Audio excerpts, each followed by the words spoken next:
Sir, i-clarify lang po natin.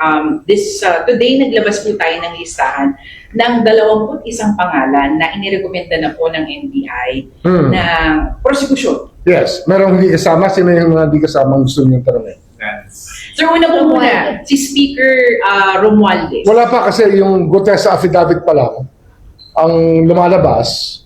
He didn't show up today at gusto namin iklaro lahat. At kasi nga, kahit nasabihin natin may issue on notarization, the fact that it is a sworn statement delivered under oath in the Senate makes it an official statement pa rin. Bali, disregarded lang yung affidavit. But as part of that affidavit that was read, he wanted to enter the Witness Protection Program, and I told him yesterday, I'll be here at 9:30. Punta ka na para mag-usap tayo. In the end, I think he said that he can defend himself. Pero witness protection is not just that. It's about being a part of it because he'll be confessing to be a part of the crime. Sana light, accessory lang siya. Pero kung talagang credible siya, kasi marami rin naman mga tanong na pumapasok tungkol sa mga narration. Marami mga tanong na pumapasok. Gaya nung maletang 48 kilos, parang I've never seen that or heard of that. And 46 of that, that's 3 tons of money. Marami kang math na pwedeng gawin tungkol dito. Kaya we really have to talk to him. O kailangan nila naman siya mag-vet. Kasi if the DOJ or the Ombudsman will prosecute it, those facts will still be important. Sir, pakipaliwanag lang, bakit po yung 21 pangalan yung pumasok at saan po nakabase po kasi yung pag... So affidavits yan sa statements and the other background information that will make them suspect.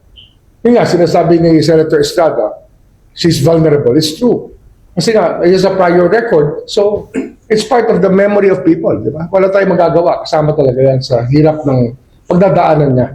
Kasi, ano na siya, meron na siyang record dati. Kaya po hindi kasama si Representative Romualdez dahil hindi pa nga po na ipapasok yung DUTERTE. Yes. Yun lang naman ang statement so far. Meron ba ibang statement about him? Wala pa eh. That's why we really need to talk to him about it. Para we can actually ask the NBI to recommend the charges to be filed based on his statement. Eh sa ngayon, hindi siya, no-show siya. So hindi na nagpunta NBI dito. Sir, former Senator Nancy Binay. Kasi tandaan nyo, these complaints are lodged by law enforcement agents. Kaya we always have the NBI on hand to vet the statements. Without that, how can we file charges kung hindi malinaw ang basis? Sir, Nancy Binay, bakit hindi kasama?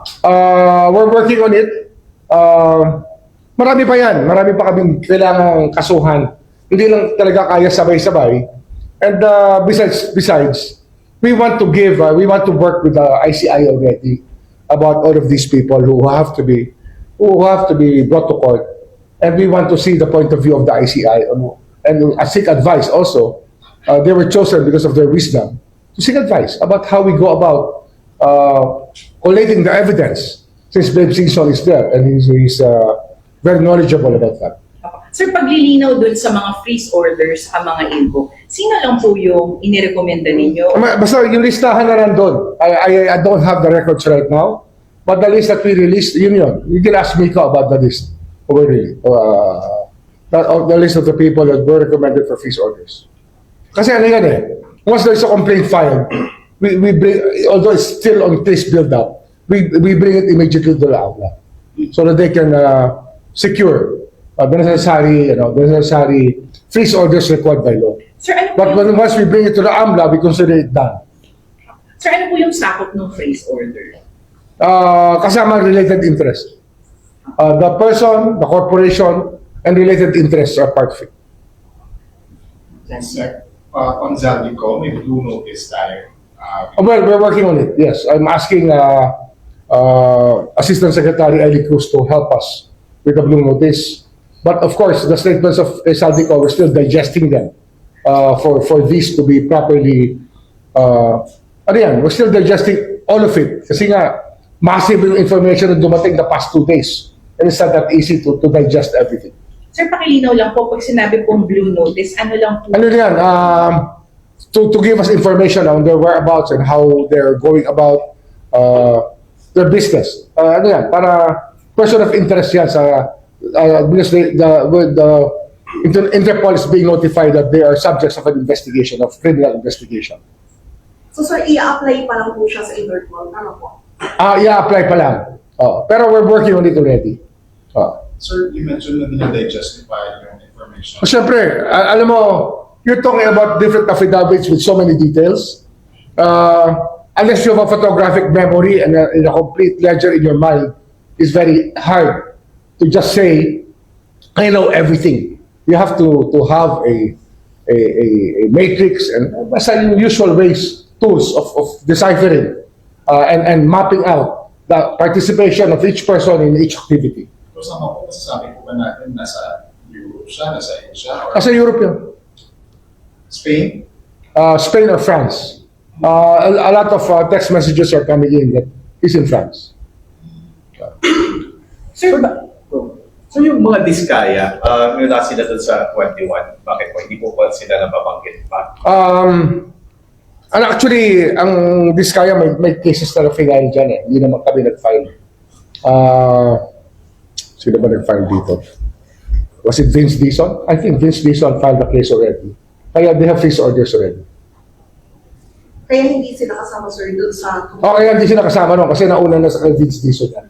Nung finaling Vince Dison. Sa ombudsman. Sa ombudsman.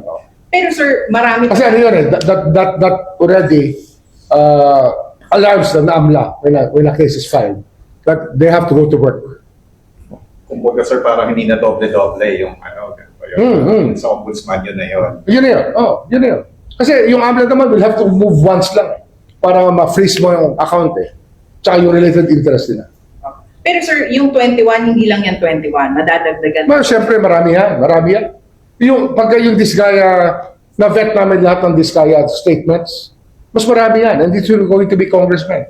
Who will be the subject of many of these actions. Kasama po ba dun si Arjo Atayde? Basta lahat ng binanggit niya. Not just one. It's everybody mentioned. Will be subject to investigation. Sir, how are we vetting po yung listahan ng mga Diskaya? We're double checking some of the contents in the affidavit and we want to ask them specific matters about it. Kasi, ang problema mo, if you cannot point out and you do not have supporting evidence, it's very hard. Kaya nga, I asked to meet him tomorrow, but I will ask the Senate President to probably give him a day or half a day to look out at his records. Kasi si Curly may hawak na records. And while in detention, he cannot produce the records for us. And we want the ledgers and other documents to be given to us. Tomorrow, sir? Tomorrow, we're going to see him tomorrow. We're working tomorrow morning. Tomorrow lunchtime, 1 o'clock. 1 o'clock. Years. Dito sir? Dito? Well, we did this before in the other cases when Governor Gadegamo was killed. We worked for 2 Sundays at that time. 2 Sundays kami nagtatrabaho ng Saturdays and Sundays. So sir, kahit bagyo, kahit weekend? Well, hopefully, the weather will allow us to meet tomorrow. Hopefully. Dadalhin niya na yung ledger sir. We will ask the Senate President if he can be given more time because tomorrow is a very narrow window. We might have to ask him to leave in the morning and to see us in the afternoon so he can produce the ledgers and papers that we want so that we can analyze everything properly in relation to the records that they have. Kasi ang records kasi is secondary evidence that can actually strengthen what is being testified to. Kaya kailangan namin yun. Sir, yung mga protected witness natin na under custody ng Senate, paano po yung arrangement na DOJ? Yeah, yun nga. We have written, we already told them protective custody now. But it's a contempt. So it can only be lifted by the committee itself. And they have to make it part of the agenda. Or probably if not the committee, the plenary of the Senate can override it.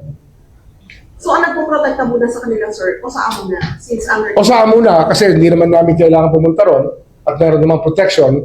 But later on, we're preparing ourselves for all of these people who will need protection when they testify. Sir, si Sally kasali na rin po. Si Sally, yes, she's very cooperative witness.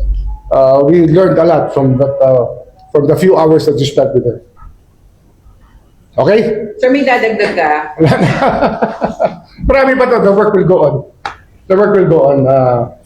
The next few weeks will be interesting still. Thank you. Thank you, Opo, sir. sir, clarification lang yung sa di ba yung NBI, ni-recommend nila for Filing of charges. filing of charges. Yes. Tapos NPS na yung sir, tapos kapag merong probable cause, diretso sa court, hindi Hindi na pa, the reasonable certainty of conviction ang standard natin ngayon. And under DC-20, once a complaint is filed, the law enforcers and the fiscals have to work together to build up the case. Kasi ang marami kasing kaso nung araw, pag pinal ng police o kaya pinal ng NBI, hindi na sila bumabalik. Compliance na yung ginawa nila, sabi nila, ay di pwede yun. You cannot be left holding an empty bag. Dapat kung mag-file ka, tulungan mo kami panindigan lahat yan kasi ididemanda namin sa korte yan. Hahanapan namin ng ebidensya yan. Kayo naman may hawak na ebidensya, magtulungan tayo. That is the notion of DC-20 and the case build-up rule. Sir, ang magiging complainant po nun ay NBI po. Sa ngayon, yes, law enforcement agency na. Law enforcement agencies have to be the ones to show a violation of law. I mean, it is the best way to start a case. Okay? Anong kaso po yung isa sa February? Hindi, don't ask me that now. It's really the recommendations. Okay? And I think that you know the recommendations before already. Opo. Tapos sir, to be clear, case build-up and then PI. PI. Papasok tayo sa PI. Hindi, yung case build-up, PI na yan. After that. Kasi, given what we have, sagutin nyo. Okay? Sige, thank you. Thank you, sir. Thank you.